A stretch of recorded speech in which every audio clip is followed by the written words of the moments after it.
Tuhan bersamamu. Dan bersama rohmu. Inilah Injil suci menurut Markus.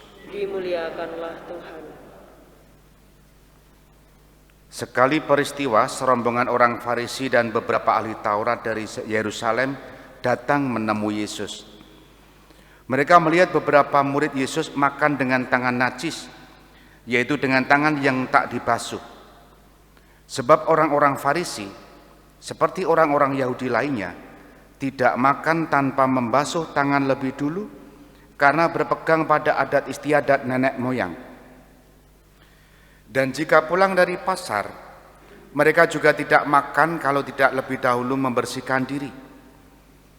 Banyak warisan lain lagi yang mereka pegang, umpamanya hal mencuci cawan, kendi, dan perkakas tembaga.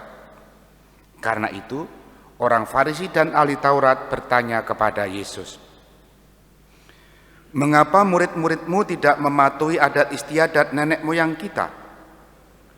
Mengapa mereka makan dengan tangan najis?" Jawab Yesus kepada mereka, "Benarlah nubuat Yesaya tentang kalian, hai orang-orang munafik. Sebab ada tertulis, bangsa ini memuliakan Allah dengan bibirnya, padahal hatinya jauh daripadaku. Percuma mereka beribadat, sebab ajaran yang mereka ajarkan ialah perintah manusia. Perintah Allah kalian abaikan untuk berpegang pada adat istiadat manusia." Yesus berkata lebih lanjut, "Sungguh pandai kalian mengesampingkan perintah Allah supaya dapat memelihara adat istiadatmu sendiri. Karena Musa telah berkata, hormatilah ayah dan ibumu, dan siapa yang mengutuk ayah atau ibunya harus mati.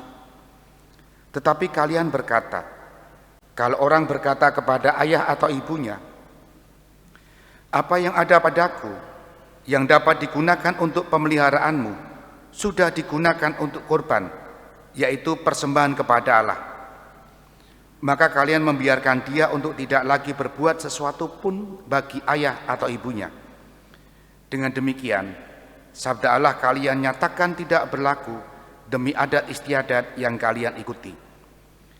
Dan banyak hal lain seperti itu yang kalian lakukan." Demikianlah sabda Tuhan.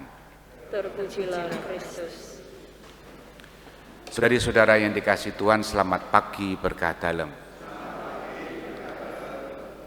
Bacaan pertama hari ini meneguhkan kita, mengingatkan kembali keyakinan-keyakinan sekaligus pelajaran-pelajaran dasar waktu kita sekolah dasar atau pelajaran awal menjadi orang Kristiani, bahwa kita manusia ini adalah gambar Allah, secitra dengan Allah.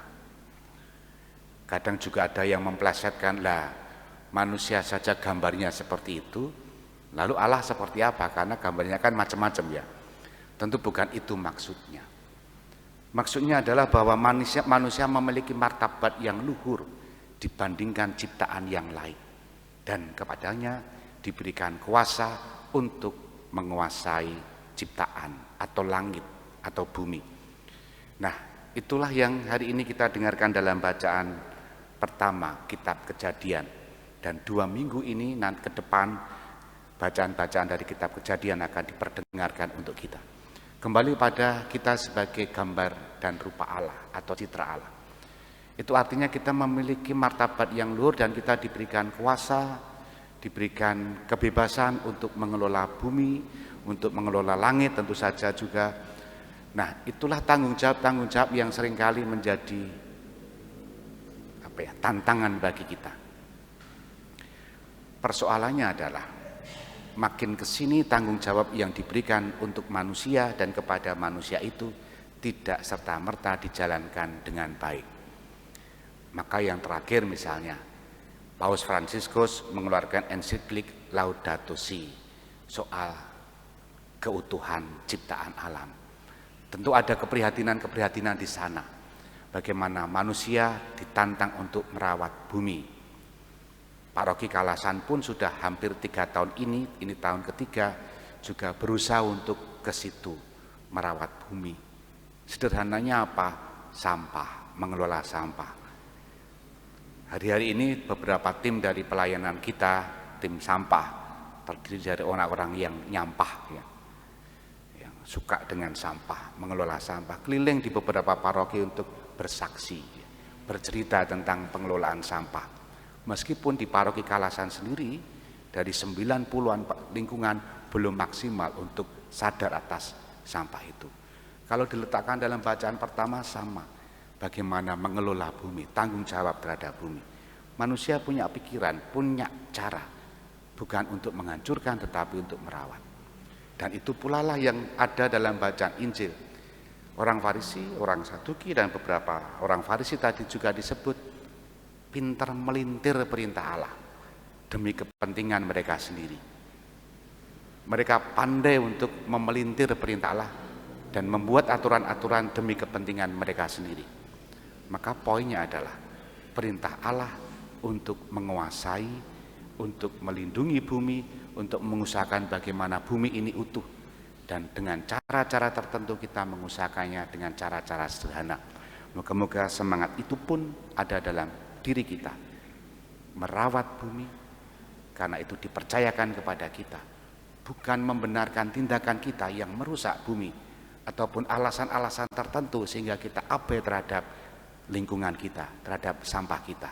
Moga bacaan ini menginspirasi kita. Kita hening sejenak.